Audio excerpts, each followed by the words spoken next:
Hey, salut à toi l'ami, j'espère te trouver avec la forme aujourd'hui. Bienvenue dans ce nouvel épisode d'Eric.Solutions, un peu original parce qu'on va voyager dans le temps. Je vais te révéler en fait la simple technique que j'utilise pour atteindre mes objectifs avec un taux de conversion plus élevé que la moyenne et comment tu vas pouvoir toi aussi appliquer facilement cette stratégie dans ton business juste avec une sorte de voyage dans le temps. Bon, c'est rien de mystique, hein, mais tu vas voir, c'est assez inhabituel, surprenant et surtout, ça fonctionne incroyablement bien pour n'importe quel objectif qu'on se fixe. Ça te dit d'en savoir plus? Alors surtout, lâche pas la suite.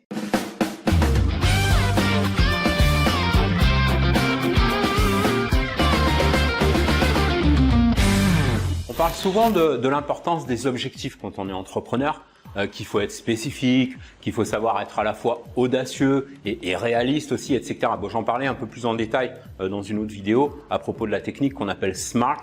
Je te remettrai le lien ici en description. Bref, le truc avec les objectifs, si on démarre ou qu'on n'est pas trop habitué à en faire, c'est qu'une fois qu'on les a définis, ces objectifs, on ne sait pas toujours par où commencer pour mettre en place la stratégie qui va permettre de les atteindre. Et dans cette vidéo, j'aimerais te parler d'une technique toute simple que j'avais apprise il y a des années dans un séminaire et que j'utilise systématiquement à chaque fois que je fais un objectif, quel qu'il soit. Pour moi, c'est la stratégie qui marche le mieux parce que au pire, j'atteins au moins la moitié ou plus de mes objectifs avec cette méthode et au mieux, je les dépasse.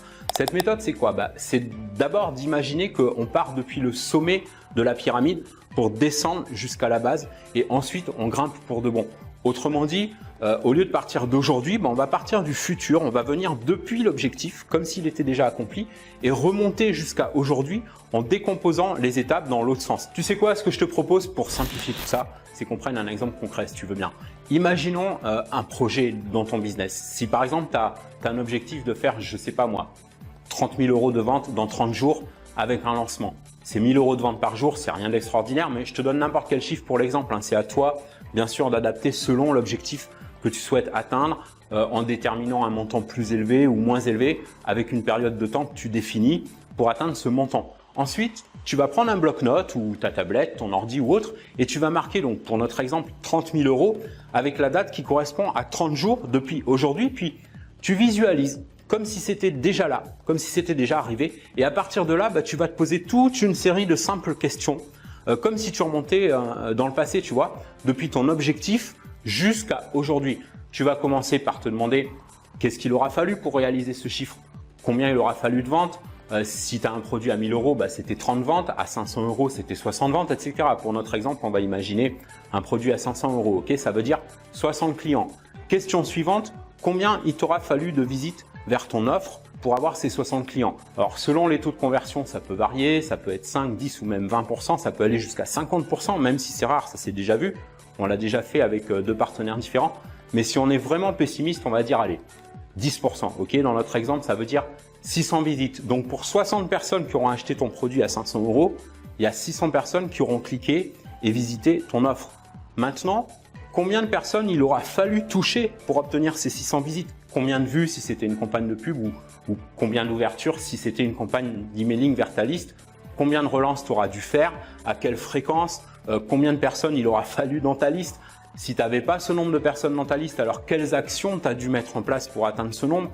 Quel type de page de capture d'email, etc., etc. Bref, tu vois le principe. Le truc, c'est de partir d'une vision de quelque chose qui existe déjà dans ton futur, puis de décomposer les étapes, les actions en mode inversé, en venant de ta date limite et en remontant jusqu'à aujourd'hui. C'est beaucoup plus motivant, plus enthousiasmant que juste définir un objectif en espérant l'atteindre, tu vois. Et si tu as fait ça bien, devant les yeux, tu as toutes les étapes exactes à suivre, de la première jusqu'à la dernière action. Et donc maintenant, en mode réel, tu n'as plus qu'à suivre ta feuille de route dans le bon sens, dans le bon ordre, depuis aujourd'hui jusqu'à ton objectif.